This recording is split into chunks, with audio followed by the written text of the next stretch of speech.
Hello, hello guys. So I'm doing another video just to quickly run through the event to give you some sort of basic understanding of what's to come tomorrow. So I'll start really quickly, and as well, I'm gonna answer a couple questions that I keep getting on the Discord to maybe answer some of these right at the end, and I'll try and make this really quick because it's not too much to it. So with this event, we have the sign-in spooky stuff. So we're currently on day 4 on the global side of the beta, not global, but beta servers. That's 1 to 28. But tomorrow will be coming out for everybody else. So essentially, as you sign in, you get these rewards with a frame at the end. The main activity is essentially assembling this costume. So you essentially are looking to get these cards. I've redeemed this twice so far, I think. Once, I can't remember. Twice, I think. And I'm a little ill, but yeah. So you basically do that, and you get like 700 of the currency, and then you can spend that in the store here. I counted that you will probably max out at about 10k of this currency, so the LS units are not possible to get unless you buy this spooky pack to allow you to actually do it. But I think it's possible that quite a few people will be able to pick some of these up. Obviously, depends on your costume RNG and who sends it to you, and so on, and how active your guild is going to play a part. What to get here? Personally, I think this is not a bad one to pick up. Will allow you to get quite far in Crystal. I think seeds are not the worst, but not the best either. I probably wouldn't be getting these two myself. I have spent some of the currency, and what I'm picking up is the Shadow food because I think it's quite a good option. So I'll pick up Shadow food because I need to level up a character, so that's good for me. Now, that pretty much covers what this is. The other aspect of this update is the new hero called Doris. I tried her out for 3 days. She expired earlier this morning, so I kind of failed to do it on time. But I would want to show you here who she is. So you see her here. She to me looks like Nami from League of Legends. She even has a skill that sort of bounces between enemies. She's a supportive mage. She heals herself, not her allies, and she does a bit of damage. It's not the highest amount, in all honesty. It is AoE though. I'll put it down initially from the testing and what people were talking about at around tier 2. If you looked at the tier list I made, we made with Appans and Junior, I think it's about tier 2. So that covers pretty much the update that's happening tomorrow. There will also be a code that they'll provide to get some more rewards, so the event may have some extra stuff. I think it's not the worst, but it's not the best. It's not a very involved update or event. It's not too much to it. You essentially will just be sharing here in your guild, in guild chat. As you can see, sort of trying to pass these to people. I've already reached my limit, so that's it. So that covers the things that will come out in the event, as well as the new hero, and some of the basic questions I thought I'll answer at the end of this video. So, what formations should people be using? Not just the heroes, but in terms of what kinds. I made note of some of the ones that are quite common. So one tank, two damage dealers, so mages or rangers or assassins, one support, and then one healer.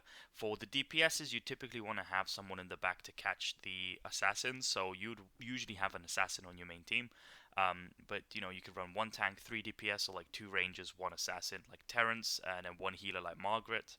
When I say healer, I mean Margaret, Olivia, and Flora. They tend to be the bigger healers in amount. You can also run some interesting stuff like one tank, three supports, one damage dealer, something like Archers, Grigor, and Waga, who will basically allow you to power up that one unit to just destroy the opposition. So that'd be like Felix, for example, or even a Terrence in that case, Ramil, and so on.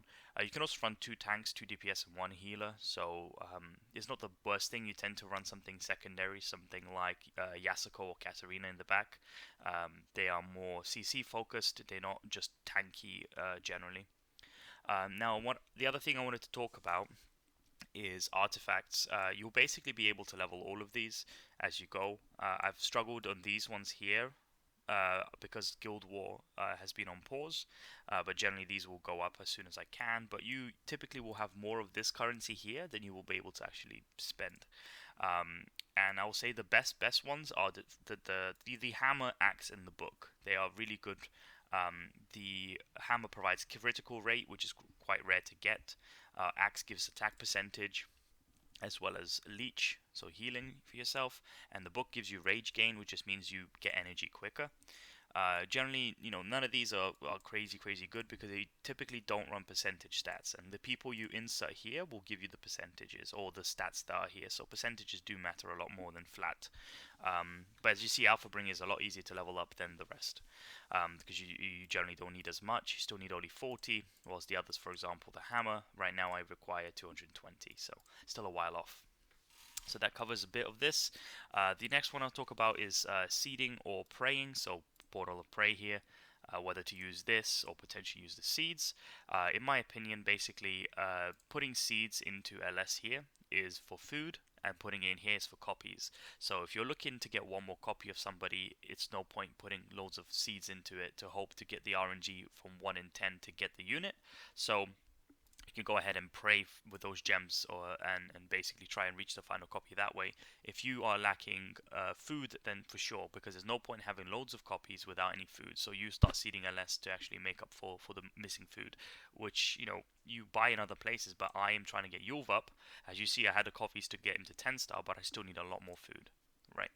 And the last thing, or a couple things actually, are epics worth it early? Yes, some people have been asking what do I do with the units, as legendaries have these little diamonds and epics do not, but they are able to go to 9 star. These are still strong units early, and I would say level them up if you have no better choice. Something like a Steve or a Jack for a tank. Steve's an assassin, and a few others. They're all good for you. Um, and then the thing is, wishlist is at 2640, I believe, in the campaign. So keep that in mind. There's other videos I've made were before the change where I say 23, but it's now 2640, I believe. So do get there. I mean, if I'm wrong, it could be 27. It's later than it is, right? So just keep that in mind. And you typically would want to save up 60 books by that stage, because then you can use it to attempts for wishlist as it gets better. And then lastly, seeding LS, you can do that I think from 2340. So keep that in mind. Save your seeds potentially if you have any LS units or copies, but don't have the food. All right, well, I'm gonna end it there. Hope you guys enjoyed just seeing a quick sort of preview of the event. I know there's some other events people made videos, sorry, but I thought I'll share it. I need to go and get some cough medicine or something, but you guys have a good day, and look how I think the next one I'll do is going to be around summoning. Not summoning, yeah, summoning is a book video and seed video and so on. Anyway, take care, bye bye.